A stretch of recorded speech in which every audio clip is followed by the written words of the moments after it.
Tuesday, September 19th.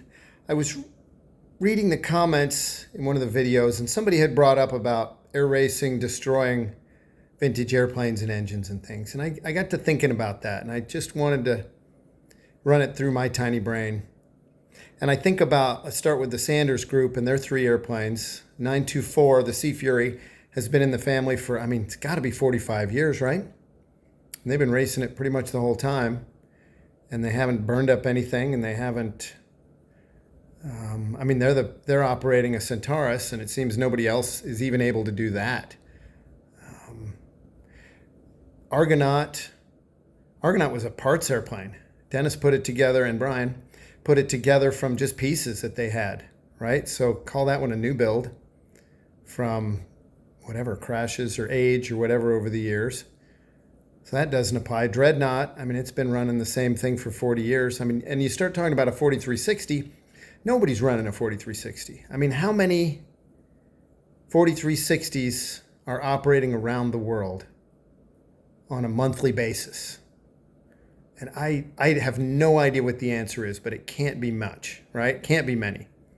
And there are plenty of parts around for that. Even the Sanders have engines sitting there, and I think the back row of their they've got all these little R2D2 looking engines under covers, and I think the back row of them is 4360. So I think they've got plenty for Joel's lifetime, probably even Owen Wyatt's lifetime too, if they seem to care. So Dreadnought's not a factor. 4360s, I just don't see that as an issue. 3350s, nobody flies those on a daily basis, maybe on some, I don't even know what. C46, does that have a 3350? No, I think those are 2800s. And the 2800's a wonderful motor and lots of spares. And in fact, the Sanders are, they're changed over the Centaurus to the 2800 because they want Sea Furies to run well into the future. And they're the master rebuilders, right? You bend one, hell, somebody's going to put it back together. That's just the way it goes. And from a Sea Fury standpoint, nobody cares about a Sea Fury anyway. The P-51, sure. A Hurricane, a Spitfire, of course. But a Sea Fury, completely undervalued for being the baddest thing on the block, It just completely is. So let's even go to Yaks. What got crunched? Mr. Awesome, checkmate. Probably people are even less passionate about Yaks. And those didn't have original engines anyway. And that's like two. I'm trying to think of more, and I don't know at this moment.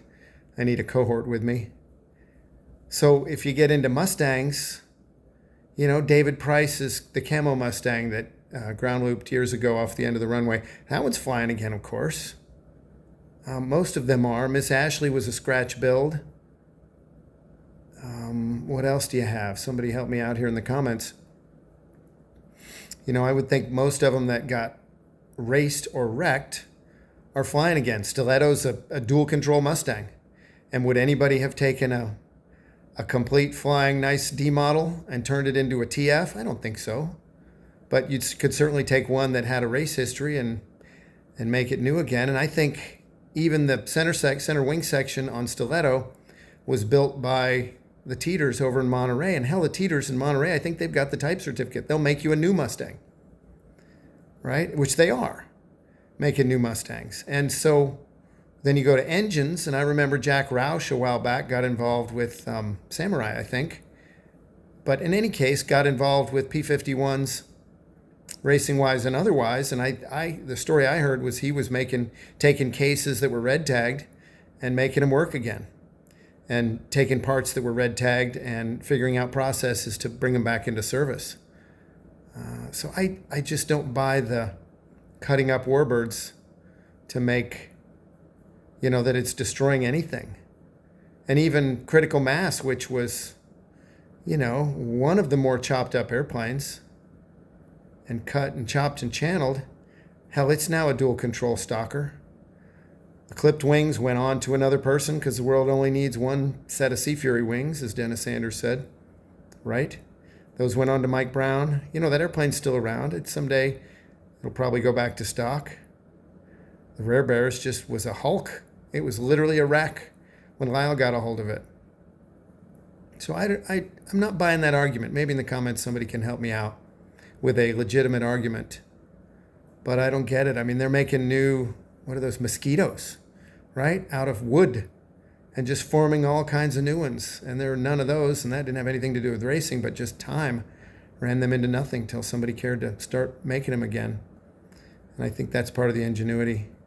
The other argument I saw was, what are they accomplishing during racing? You know, they're not going any faster, they're not doing whatever, but racing's racing. If you're into racing, you go race.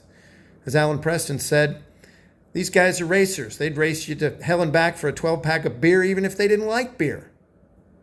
And I think that's a valid statement. So that's all I got, but I wanted to get that off my chest for the use of warbirds in air racing. And maybe if there was a 20-race series during the year, well, if there was a 20-race series, we'd be on to whatever's next, right? We'd be on to a one design or new designs because there would be money in it to go faster. And to go faster, you need a new design, you know, a la the pond racer.